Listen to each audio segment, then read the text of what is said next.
Magandang araw, Malacanang Press Corps. Para kay Pangulong Ferdinand R. Marcos Jr., ang bawat minuto para sa taumbayan ay mahalaga. Bahaman, bagyo, lindol, o kahit pa mga politiko, hindi mapapahinto, hindi mahaharang si Pangulo sa pagbisita sa Davao Region, sa Davao City at sa mga Davaoenyo. Kaya naman walang sinayang na oras ang Pangulo at agad na nagtrabaho kahapon, Martes, isang araw matapos ang kanyang ikalimang State of the Nation Address. At ang kanyang first stop, Davao Region.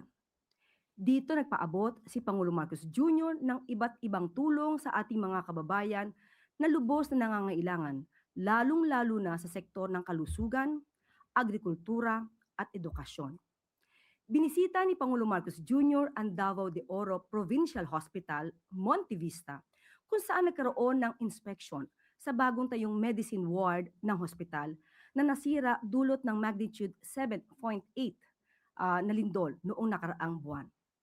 Inobserbahan din ng Pangulo ang proseso ng Zero Balance Billing Program at ang inspeksyon ng obstetrics ward, surgery ward at outpatient department. Sa ilalim ng Zero Balance Billing Program, umabot na sa halos 82,000 patients ang nakinabang at walang binayaran sa Davao de Oro Provincial Hospital, Monte Vista mula Hulyo 2025 hanggang Hunyo 2026. Mula sa Enero hanggang Hunyo ngayong taon, higit 600 patients na rin ng hospital ang nairehistro sa ilalim ng Yaman ng Kalusugan Program o YAKAP, kung saan nabayaran ng PhilHealth ang halos 600,000 pesos na gastusing medikal. Sa kanyang pagbisita, nagpaabot si Pangulo Marcos Jr. ng halos 148 million pesos na tulong pinansyal sa ospital sa ilalim ng Socio-Civic Project Funds habang nakatanggap ng tig 10,000 pesos ang aabot sa 300 patients sa ilalim ng Assistance to Individuals in Crisis Situation. Pagkatapos ng pagbisita sa ospital, sunod na nagtungo ang Pangulo sa Provincial Capitol Grounds kung saan nagpaabot siya ng agricultural machineries at farm inputs mula sa Department of Agriculture at Bureau of Fisheries and Aquatic Resources sa pangunguna ni Secretary Chu Laurel Jr. na nagkakahalaga ng halos 133 million pesos sa mga farmer beneficiaries. Nag-turn over din ang Pangulo ng 113 million pesos sa ilalim ng Socio-Civic Projects Funds Assistance sa Davao de Oro, Davao del Norte at Davao Occidental. Sa datos ng pamahalaan, umabot sa 565 barangays mula sa probinsya ng Davao de Oro, Davao del Norte at Davao Occidental ang naabot ng pondo. Kaya sa mga Davaoenyos, umasa po kayo na hindi kayo pababayaan ni Pangulo Marcos Jr. Hindi po kayo maiiwan. Ang administrasyon ay laging nariyan para kayo ay tulungan.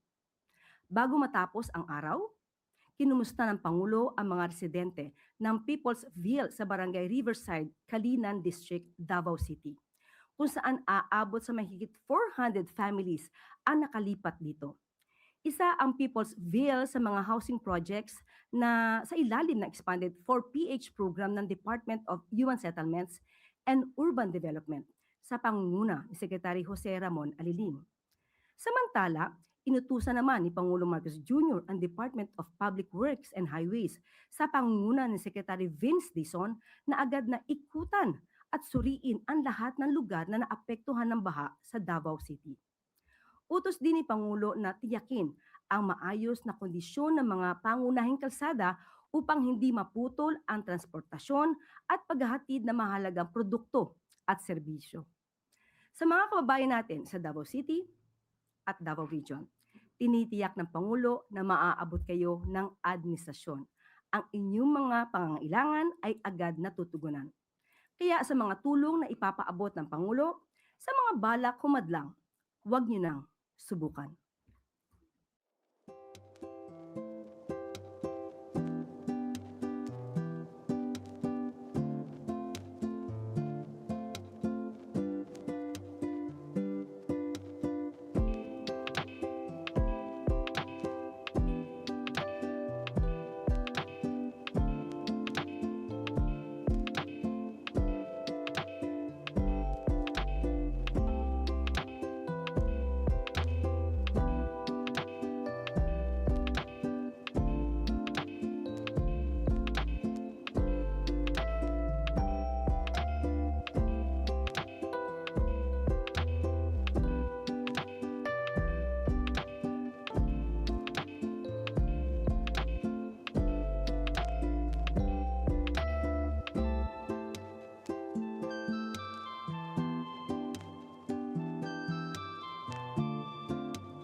At maaari na po akong tumanggap ng inyong mga katanungan.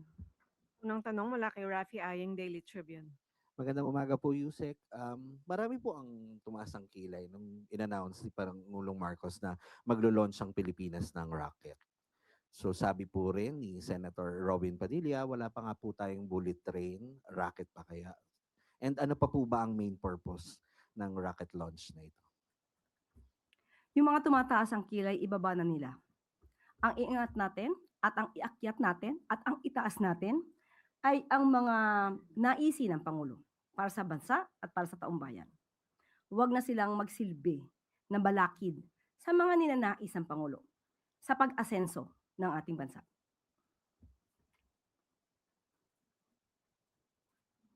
Yun, sinasabi po kasi na marami po pong problema ang ating lipunan. Gaya ng marami po pong nagugutom, kakulangan ng classrooms at ang failed health system natin. Sino po nagsabi po niyan? Sa social media po, yung mga comments po sa mga post. Kung sila po ay nakinig sa Pangulo at nakikita po nila ang lahat ng programa, ito po naman ay tinutugunan ng ating Pangulo. Hindi pa po tapos ang obligasyon ng ating Pangulo sa pag-usad ng ating bansa. Nandiyan pa rin po, tuloy-tuloy ang pagtatrabaho. And nabanggit po ba sa inyo ng Pangulo kung ano po yung gains na makukuha ng Pilipinas sa paglo-launch ng rocket? Ito po ay isang parte ng pag-asenso ng bansa. Common sense. Sunod, okay, may follow-up ka pa. Sunod na tanong mula kay Allen Limos, The Manila Times. Good morning po, Yusek po. During his SONA po, President Marcos opened also the idea of nuclear energy po, of revisiting that up. Debates online po circulated after some senators opposed this proposal po, citing how even a first world country like Japan suffered catastrophic nuclear failures. On top of that din po, yung severe economic setbacks due to massive cost overruns.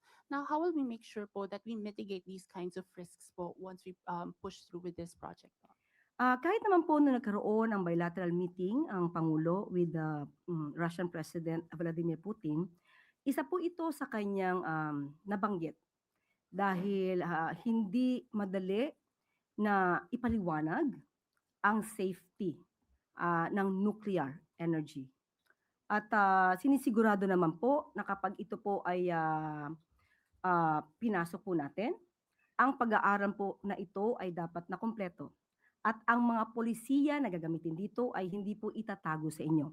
Ang DOE po, sa pamamagitan po ng Nuclear Energy Program Interagency Committee, ay nagsasagawa na po at nagtatrabaho on a whole of government approach.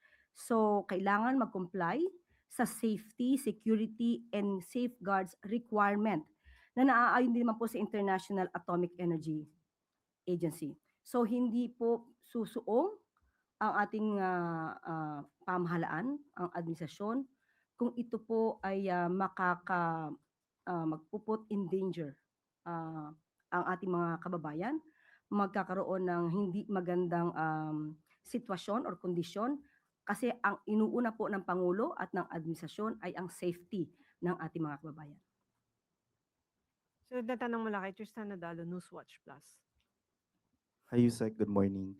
Yusek, isa po sa pinalakpakan nung ikalimang SONA ni Pangulong Marcos ay yung inanunsyo niya yung pag-alis ng system loss charges sa mga bill ng kuryente. Pero at this point, sabi po ng Philippine Rural Electric Cooperatives Association, isa po itong grupo ng mga electric cooperative na while hindi naman po sila tutol sa pag-aalis ng systems loss charge, dapat raw po it should be accompanied by a government subsidy to prevent financial losses and warned na kung walang national subsidy dito po sa planong to ay could lead to bankruptcy ng mga electric cooperative. So una kong tanong, gaano kahanda yung gobyerno to shoulder the additional cost kapag umabot nga po itong proposal na to at ano pong safeguard na hindi rin makakaapekto ito sa modernization ng power grid din natin?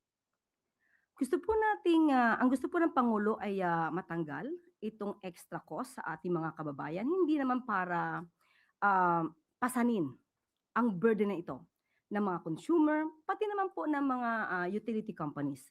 Hindi po yan ang nais ng Pangulo. Ang nais lamang po ng Pangulo ay tiyakin din ng mga utility companies na mayroon silang isinasagawang plano at pagmomonitor para maiwasan po itong losses na ito. Lalong-lalo na po yung mga losses because of theft, pilferage, na napapasan ng mga maaayos at mga matitirong mga Pilipino na nagbabayad ng kanilang mga obligasyon. So, dapat itong sagutin ng utility companies. Bakit? Dahil kailangan nilang gumawa ng programa para maiwasan ito. So, kailangan na maging efficient din sila para maiwasan ang losses na napapasan ng ating mga kababayan. So, ito po ay inaaral dahil hindi po nais ng Pangulo na hindi rin maging maganda ang epekto nito sa mga utility companies. Ongoing pa po, ma'am, yung Of pag-aaral course, in terms of yes. kung pwede bang mag-subsidy like yung sa mga local cooperatives po. Sa pag-subsidize, hindi siya napag-uusapan. Ang kinakailangan din pag-aralan ng utility companies kung paano nila maiiwasan na magkaroon ng losses. Ma'am, just one observation lang po on the President's SONA. Hindi po nabanggit ng Pangulo yung anti-political dynasty Mm-mm. bill despite it being a priority measure of the Marcos administration. Nagbago po ba ang posisyon ng Pangulo when it comes to the anti-political dynasty bill o he remains committed to passing this measure bago matapos yung term niya? Opo, yan pa rin po ang nais ng Pangulo na maipasa sa panahon niya at sa kanyang administrasyon itong anti-political dynasty bill. So, hinintay na lang po natin kung paano at hanggang kailan ito magkakaroon ng BICAM dahil sa ating pagkakaalam ay ang Senado po yata ang kinakailangan pang metapusin patungkol dyan. Sunod na tanong mula kay Harley Balbuena, IBC 13. Yusek. Yusek will just ask on the context of a certain phrase from the fifth SONA of the President when he is discussing the uplift. He said, ibinuhos natin ang pondo kung saan karapat-dapat at mas kinakailangan. Ang pera ng taong bayan na muntik mapunta sa bulsa ng mga tiwaling opisyal ay naisalba natin.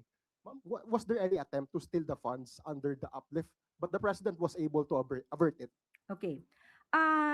Noong nagsalita po ang Pangulo noong nakaraang SONA, nung sinabi niyang mahiya naman kayo, ay mas naging mapanuri upang hindi agad ma-release ang pondo intended for infrastructure, especially sa flood control projects dahil nga nagkaroon ng pag-iimbestiga. So hindi ito agad ibinigay kung nakikita nila na hindi akma ang pag-aaral at hindi kailangan pondohan. So yung mga hindi nagastos, kaya nga maraming tumutol sa FLR. At meron pang binanggit na pangalan patungkol dito sa for later release dahil po pinag-ingatan ng Pangulo ang pondo. At dahil sa savings po na nagawa, dahil hindi nga sa pag-release ng mga pondo sa mga proyektong questionable, ito po ang nagamit para ipantustos sa pangangailangan para maibsan ang impact sa mga kababayan natin patungkol sa krisis sa Middle East. Does that include the allocations for the flood control projects that were removed and realigned under the 2026 budget? Sa ating pagkakaalam ay ito pa lang ay galing sa 2025 na savings at tignan pa po natin kung ano yung pinakadetalye patungkol dito. Pero ito yung mga 2025 na hindi na nasagawa. Sunod na tanong mula kay Ivan Mayrina, GMA 7.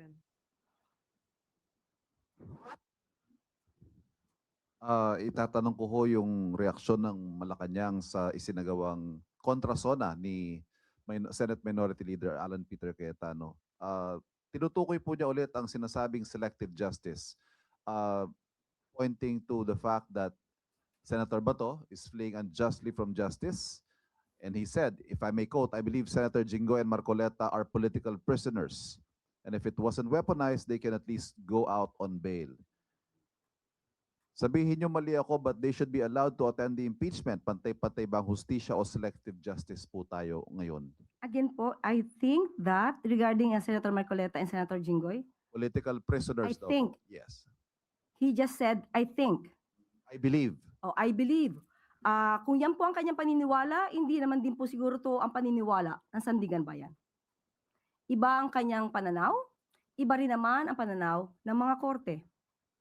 At sinasabi niya dapat ay ma-bail out sila or mabigyan ng pagkakataon na mag-post ng bail. Hindi po kay Senator Alan Cayetano ang pagpapasya. Nasa korte, nasa Sandigan Bayan. So kung ano man ang mga kanyang binanggit, kung yan ang paniwala niya political motivation, maaari naman po siguro siyang tumayo na lawyer sa dalawa para ito'y mapatunayan. But definitely, may mga ebidensyang nakita at yung dalawa po na senador, ay maaari naman nila itong pasinungalingan habang sila po ang magbibigay ng kanilang depensa. Sunod na tanong mula kay Maricel Alili, TV5. Good morning, Yusek. Connected pa rin po kina Senator Marcoleta because he filed a manifestation before the Senate asking na baka pwede silang sumama ni Senator Jinggoy doon sa impeachment trial despite the fact that they are facing charges. Although it's still the decision of the impeachment court, but what do you think about this manifestation? Should they be allowed to join the trial? So if ever they will be allowed, they will be practicing their profession. So, if that would be the case at inalaw sila, maaaring lahat ng mga profesional na nakakulong habang dinidinig ang kaso ay hahayaan na rin na magtrabaho. Halimbawa, ang isang abogado, ang sabi ng korte, may desisyon ang korte patungkol dito. Siya ay maaari lamang gawin ang kanyang profesyon or i-practice ang kanyang profession bilang abogado kung siya mismo ang nasasakdal at ipinagtatanggol niya ang sarili niya. Pero hindi siya pwedeng mag-represent ng ibang kliyente. So kung gano'n ang mangyayari at papayagan sila at magkakaroon ng special treatment, maaaring lahat ng nagtatrabaho na nakakulong ay hayaan na rin magtrabaho habang nakakulong. At nabanggit na rin po dito, nagkaroon na rin po ng desisyon ang Sandigan Bayan patungkol sa motion ni Senator Jinggoy Estrada na hindi pwedeng mabigyan ng tinatawag na virtual freedom ang isang naka-detain. And at the same time, according din kay Justice Carpio, na ang mga tao na nakakulong habang dinidig ang kaso patungkol sa mga kaso ng graft and corruption at kasama din dito kasi similar nature ang plunder, sila dapat ay suspended. So, kung ano man ang magiging desisyon ng Senado patungkol sa manifestation ni Senator Marcoleta, hindi po rin ito mananaig dahil ngayon ang jurisdiction po kay Senator Jinggoy at Senator Marcoleta ay nasa kamay po ng Sandigan Bayan. Ma'am, on other issues, si Senator Amy Marcos released a video yesterday. Doon sa video, sinasabi niya na ICC is in trouble dahil nagsalita na ang US. And at the same time, she mentioned na merong ICC dito sa Malacanang. She did not finish the meaning of the acronym ICC in Malacanang. But after watching the video, do you feel that she was referring to you? What do you want to tell to the senator? I just want to know, what do you feel? Kasi you're asking me that question, so it seems na ang ICC na binabanggit nila, you believe na ako yon. Tama? I just want to know. Yes. Correct, right? Okay. Ang ganitong salita, can you just say ano yung word na ginamit? I watch it, but I just want to hear it from you. Well, based on the video, they said na I refers to Impacta. But Mhm. they did not finish the Yeah. meaning of the whole Meron lang, yan, okay. Yung ganong salita, hindi ko kasi siya sinasabi, hindi ko siya nababanggit. Kaya Maricel ko na pinabanggit. Hindi ako sanay sa mga ganong salita. Hindi ako normal na nagsasalita ng ad hominem sa kapwa ko. So, kung sila ang nakapag-describe ng ganong salita, alam nila kung ano ang ibig sabihin nito, alam nila ang description ng salitang Impacta. It takes one to know one. Kaya kung sila ay affected sa aking mga nababanggit dahil tayo kumakalaban sa fake news. At iyan ang kanilang pananaw, isang impakta ang kumalaban sa fake news. Sino ngayon ang naglalarawan ng totoong impakta? Yung gumawa ng video, yung kasama sa video, yung nag-direct ng video. Yun ang masasabi nating totoong naglalarawan ng salitang yan. At huwag sila mag-alala. Ang corona ay nasa kanila. Na kay Senator Amy at sa mga grupo nila. At hindi natin kayang agawin ito mula sa kanila. Wala ako sa kalingkingan ni Senator Amy para sa ganyang klaseng description. Sila ay nasa maximum level. Sunod na tanong mula kay Tristan Nadalo, Newswatch Plus. Yusek Claire, mapunta naman po tayo kay Vice President Sara Duterte. Sa kanyang interview sa The Hague, sa kausap niya yung mga supporter niya po, no, natanong siya kung pinanood niya or binasa man lang yung SONA ng Pangulo. Ang sabi niya po, hindi niya po binasa or hindi rin po siya interesadong panoorin because it's a waste of time of the Filipino people. Coming from the Vice President, ano po ang reaction niyo po na dito? Ano po ba ang nangyayari sa isang tao kapag hindi po inaalam ang sitwasyon ng kanyang bansa, kung ano ang programa ng Pangulo? Walang alam. Sino man, hindi tayo nagpapatungkol in particular sa sino mang tao. Ang SONA, ito po ay paraan, ito ay ang pag-uulat ng Pangulo ng kanyang naging accomplishments, kung ano pa ang gagawin ng gobyerno para sa taong bayan. Ito po ay base sa konstitusyon. Ang hindi pagbibigay respeto sa SONA ay hindi pagrespeto sa konstitusyon, hindi pagrespeto sa institusyon. May mga tao na ang nais ay manatiling walang alam. Mangmang ang mga kababayan, mas madaling maging or manipulahin ang mga taong walang alam. So sa mga kababayan natin, lagi tayong maging mapanuri. Obligasyon po nating alamin ang katotohanan at huwag tayong sumunod sino man na nag-uudyok na manatili tayong mangmang sa katotohanan. Mabubulag po tayo dyan. Obligasyon po nating alamin para hindi tayo manatiling mangmang sa katotohanan. During that interview, natanong din po siya tungkol sa loobin niya kung expected bang makulong si former House Speaker Martin Romualdez dahil nabanggit ni Pangulong Marcos yung kanyang pinsan po sa kanyang SONA. Sabi niya, yung sa 20 pesos nga lang na bigas, hindi natupad. Meron din daw po siyang hiniling nung pumayag siyang tumakbo. Yung isa po gusto niyang gawin para sa kanyang mga anak na gagawin niya gabi-gabi. Kaya para sa kanya, hindi pa rin tinupad to ng Pangulo. So bakit pa daw po maniniwala at manonood sa SONA? Okay, parang ito po yung waste of time sagutin dahil sa walang basihan at walang kakwenta-kwentang mensahe. Alam po natin na lahat ng ito ay kasinungalingan.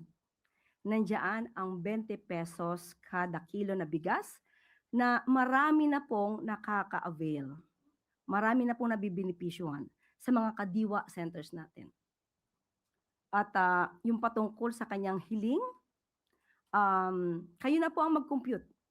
Kung ito ay napatupad, kung magkano magiging gastos ng gobyerno. Kung ito mang kanyang hiling ay ipinatupad ng Pangulo.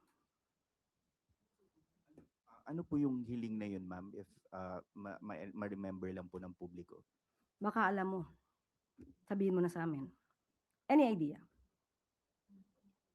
Okay, I will answer. Any idea?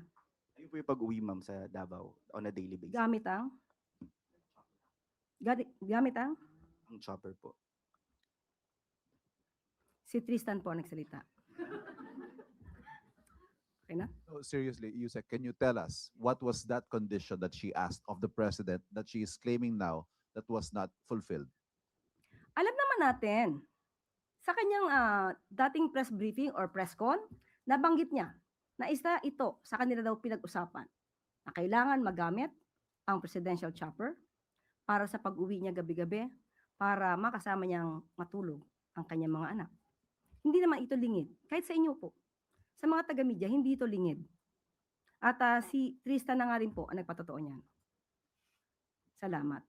No, sorry, ma'am. Sorry, Tristan. But does the president now deny that he acceded to that request at any point nung sila running mates pa lamang when they were trying to perhaps come up with agreements?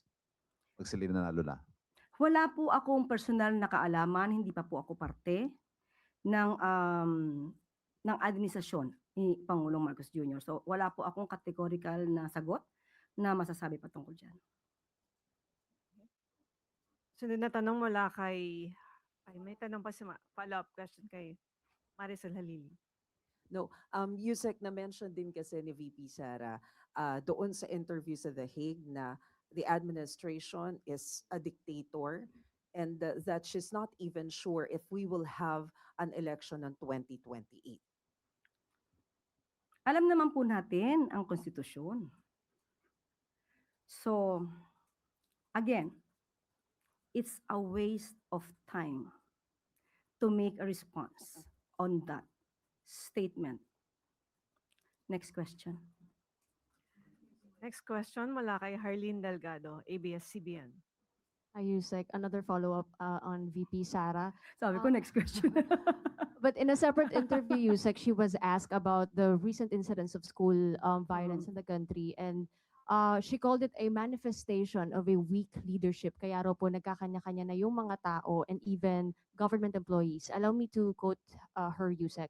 Kasi nawawala yung moral ascendancy ng pinakataas, yung mga nasa taas. Pag sinabi nating nasa taas yung ating president, yung ating mga cabinet secretaries at iba pang nagtatrabaho sa Office of the President, kapag ganyan yung nakikita ng mga tao, nawawala yung respeto. What does the palace make of that? Anong incident yung pinatutungkalan niya? Yung school violence like the Tacloban shooting. Mabilis pong nagsagawa ng aksyon ang pamahalaan. Pati po ang PNP, ang mga kapulisan natin sa nasabing lugar. At ngayon po ay gumagawa ng aksyon para ito ay maresolba. Mas maganda po talagang alamin kung anong programa ng Pangulo para hindi po tayo nabubulag sa katotohanan. Sunod na tanong mula kay Samin Dinilia, Business Mirror. Good morning, ma'am. I-clarify lang po namin. Before po in-announce ni President Marcos sa fifth SONA niya yung tax reform package tsaka yung EPIRA amendment, nag-consult na po ba siya sa economic managers regarding dun sa possible impact nung dalawang policy reforms na yun at saka kung saan funds kukunin yung Hindi po magsasalita ang Pangulo kung wala siyang basihan. Inaaral po ng Pangulo ang bawat sinasabi niya. Hindi po siya nagsasalita sa harap ng media, especially sa SONA, kung wala siyang pagbabatayan. Pero ang mga detalye po na yan, Sam, ay makikita natin at madidig natin kay Secretary Go na magkakaroon ng briefing ng 1:30 or 2 o'clock ngayong araw. Wala nang Ipapaalam ko po sa inyo kasi yun po ang ipinabot sa atin, 1:30 or 2 o'clock PM. Maaari nyo na pong itanong patungkol po sa mga issue sa tax.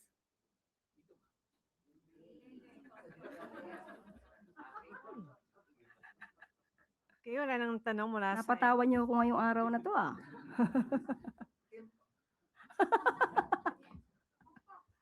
Im? Ang ano na, start ng salita ay IM May follow-up Okay. question mula kay Let Narciso, DZRH. Yes, go. Ano pong chance na i-certify as urgent bill kapag may mga Ang kailangan lang po kasi makita yung mga bill. At pag nakita po ng Pangulo ay definitely yan po ay isi-certify as urgent. Wala nang tanong mula sa Malacanang Press Corps. Balik sa iyo, Yusek Claire. Salamat po. Bilang bahagi ng pagpapalakas ng energy security sa bansa, nananawagan si Pangulong Ferdinand R. Marcos Jr. ng sama-samang pagkilos upang makamit ang isang maaasahan, napapanatili at abot-kayang sektor ng enerhiya para sa lahat ng Pilipino. Kaninang umaga, binigyan diin ng Pangulo ang kauna-unahang Interactive Energy Museum sa bansa bilang bahagi ng hakbang upang mapalakas ang kaalaman ng taong bayan sa kahalagahan ng enerhiya at sa wastong paggamit nito. Layunin din itong gawing mas madaling maunawaan ang mga pinagkukunan ng enerhiya at kung paano na ipapadala at nagagamit ang kuryente sa buong bansa. Habang hinihikayat din ang kabataan na isaalang-alang ang mga karera sa sektor ng enerhiya. Kasabay nito, pinagdiriwang din ang ika-25 anibersaryo ng Electric Power Industry Reform Act o IPIRA na nagbukas ng industriya ng kuryente sa pribadong pamumuhunan. Nagtatag ng Wholesale Electricity Spot Market at Energy Regulatory Commission at nagbigay daan sa paglago ng supply ng kuryente at renewable energy. Batay sa huling datos, humigit kumulang 25% ng supply ng kuryente ng bansa ay mula sa mga renewable energy na target pang itaas sa 35% pagsapit ng 2030 at 50% pagdating ng 2040. Gayunman, kinilala rin ng Pangulo ang mataas na singil ng kuryente at iba pang issue sa sektor. Dahil dito sa kanyang ika-5 State of the Nation address noong Lunes, isinulong ni Pangulong Marcos Jr. ang pag-amyenda sa IPIRA, kabilang na ang panukalang alisin ang pagsingil sa system loss at kaugnay sa VAT sa mga consumer upang ang mga Pilipino ay magbayad lamang sa aktual na kuryenteng kanilang nagagamit.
Tandaan po natin, ang bagong Pilipino ay responsable sa pamamahayag at responsable sa bawat binibitawang salita.